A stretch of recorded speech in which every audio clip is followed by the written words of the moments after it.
আমারও রে, বারবার ছোটর কথা মনে পড়ছে। আমার মানুষটা যতই বকাঝকা করুক, চিৎকার চেঁচামেচি করুক, এখন যেন মনে হচ্ছে ওগুলোই ভালো লাগতো। আসলে ওকে ছেড়ে এতদিন তো কখনো থাকিনি।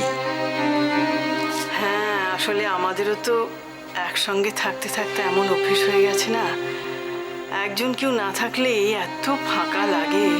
আমার না আজ মনটা খুব খারাপ লাগছে। আমারও মনটা খুব খারাপ লাগছে জানো, বারবার মেয়েদের কথা মনে হচ্ছে। তবু তো অপু, রাই এদের সঙ্গে দেখা হয়েছে কদিন আগে,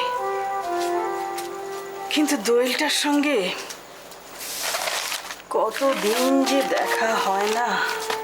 বৌদি, আমরা কিন্তু মেয়েটার সঙ্গে খুব খারাপ ব্যবহার করেছি। কে জানে মেজদি কতটা কষ্ট পেয়েছে। হ্যাঁ, আমরা তো বরাবরই দোয়েলকে ভুল বুঝেছি। আজকে ওর এতখানি আত্মত্যাগের পর আমাদের ভুলটা ভেঙেছে। মেয়েটা হয়তো আমাদের ব্যবহারের জন্য এখনো মনে মনে খুব কষ্ট পাচ্ছে। তা তো পাবেই ঠাকুরপো, মেয়েটা যে আমার বড় অভিমানী, এখনো হয়তো মনে মনে কষ্ট পাচ্ছে।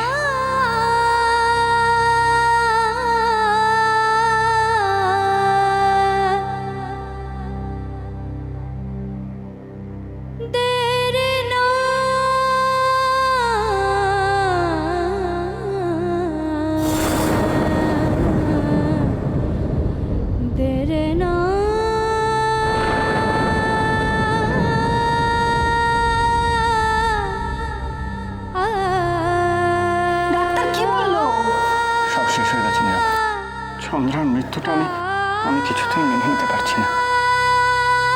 তোমার দুঃখটা বোধহয় অনেক বেশি। কেন বলো তো? কারণ আমি আর চন্দ্রা ছোট্টবেলা থেকে একসাথে বড় হয়েছি, একসাথে খেয়েছি, একসাথে ঘুরেছি, একসাথে খেলেছি, একসাথে একসাথে কি? থামলে কেন বলো, আমি শুনতে চাই আর কি কি করেছো একসাথে।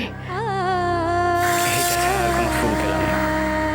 হ্যাঁ, একটা গোলাপের গাছ ছিল, কিন্তু তারপরে ভাবলাম গোলাপকে গোলাপ দিয়ে কি লাভ, গোলাপে কাঁটা থাকে, আর আমি তোমার জীবনে কোনো কাঁটা দেখতে চাই।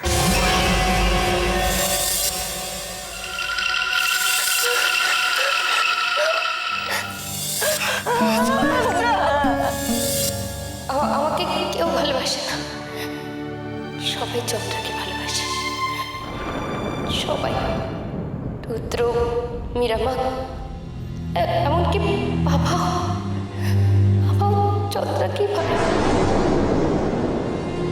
আমার সব স্বপ্ন ভেঙে চুরমার হয়ে গেল। কেন মরে গেলাম না আমি? কেন এভাবে আমি কিছুদিন